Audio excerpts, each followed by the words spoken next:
Welcome back, guys. In this clip, we've got a liberal college student challenging Vice President JD Vance on one of the hottest culture war topics, Christianity and the separation of church and state. The student thinks Christian values in schools violate freedom of religion, while JD Vance, calm, composed, and locked in, flips the entire argument upside down and brings it right back to the founding principles of America. And let me tell you, Vance doesn't just defend Christianity here. He completely reframes it as the backbone of American freedom. So let's get into it, because this one's a masterclass in composure, logic, and cultural confidence. Vice President JD Vance, good evening.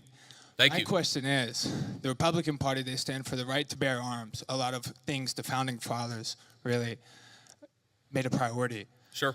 And I feel as if requiring Christianity in public schools goes against the founding fathers' wish of freedom of religion.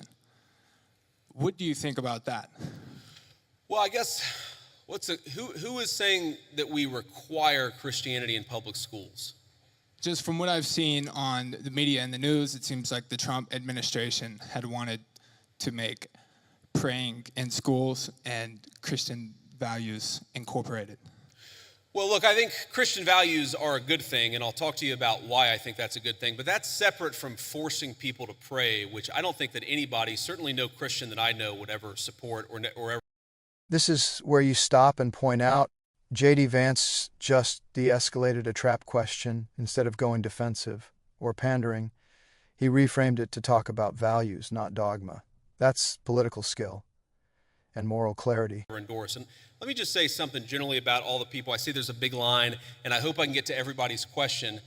I remember when I was a sophomore in high school, I went to an event at my church, which was a book signing with Oliver North and Sean Hannity, the Fox News host. And this was back before, this was, I guess, 25 years ago.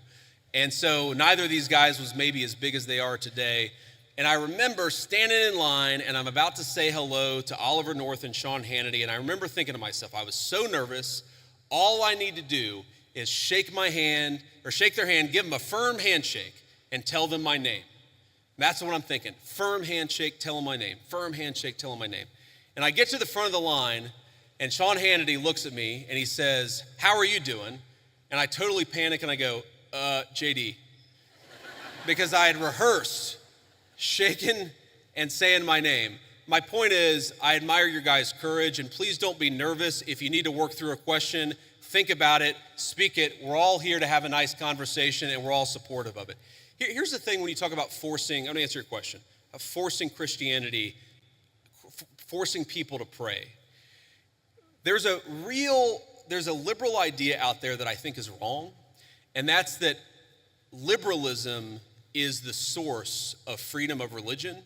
And actually, if you go back to the original founding documents of the United States of America, if you go back to the Anglo legal tradition, well before there was ever a United States of America, what you find is that freedom of religion is actually a Christian concept. And the reason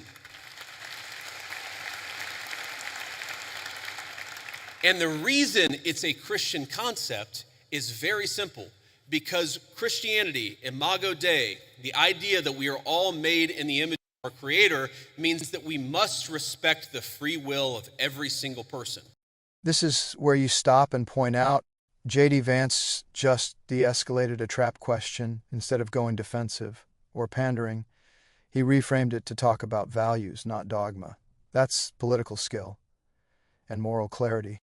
Now, part of that is you have a conversation with people. Having free will doesn't mean that you're not allowed to encourage somebody, that you're not allowed to talk to somebody about your faith, that you're not allowed to talk about certain values in school. When our founders talked about freedom of religion, they didn't mean you weren't allowed to say a Christian prayer in a public school or that you weren't allowed to talk about Jesus Christ in a public forum. They just meant that nobody could force you to profess the Christian faith. That had to come from your own free will. And I believe that, and I think every Christian who I've ever spoken to believes that the source is the Christian, the source of your faith, the Christian understanding must be your own free will. But here's the thing about Christian values.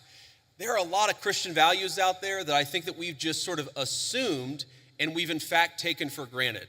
Christian values are the idea that you should respect every single person as an individual, whatever the color of their skin, created in the image of God. That's a Christian concept. And in fact, it was a Christian empire, Great Britain, that abolished slavery to begin with. The idea that we should eliminate child sacrifice. What did the Christian settlers find when they came to the New World? They found a lot of civilizations that were murdering babies in weird religious rituals. It was Christianity that said we don't kill children just because they're somehow inconvenient to people. A lot of the things, human rights, the very idea that human beings have rights are a Christian concept. And so I'd ask you, my assumption based on the question is that you're skeptical of Christianity, or at least of certain public professions of Christianity. One of my favorite Bible verses is, "By your fruits ye shall know them." And I think that the fruits of the Christian faith are the most moral, the most just, and the most prosperous civilization in history. I make no apologies for believing that Christianity is the pathway to God.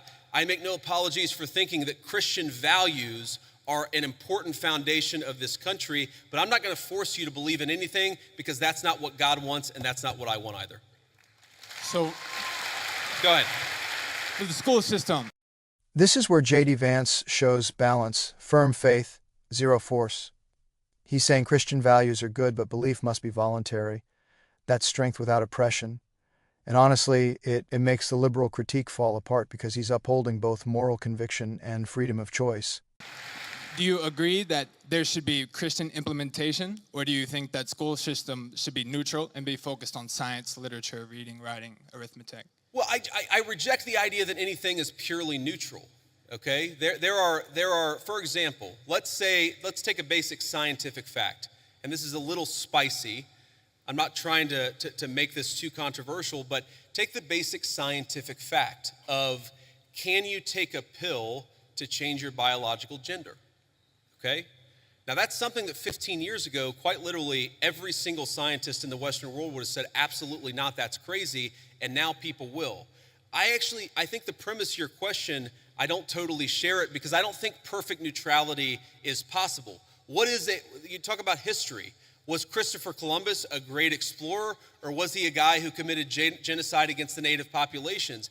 These debates, I'm happy to have them, but I reject the idea that there are truly neutral debates.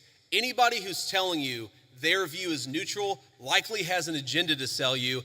That line is brutal honesty. Vance is saying, don't fall for fake neutrality. Everyone's selling a worldview. And by calling it out, he positions himself as transparent, grounded, and unafraid to say what others tiptoe around.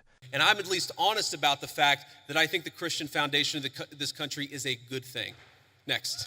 Okay, thank you. And for the pill you're talking about, what do you mean specifically? Are you talking about testosterone, estrogen? Yeah, I'm talking about hormone replacement therapy. That's what I'm talking about. Just to be respectful, let's keep it going.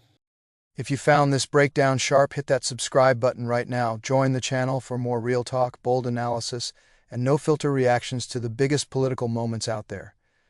Don't just watch the debate, understand it.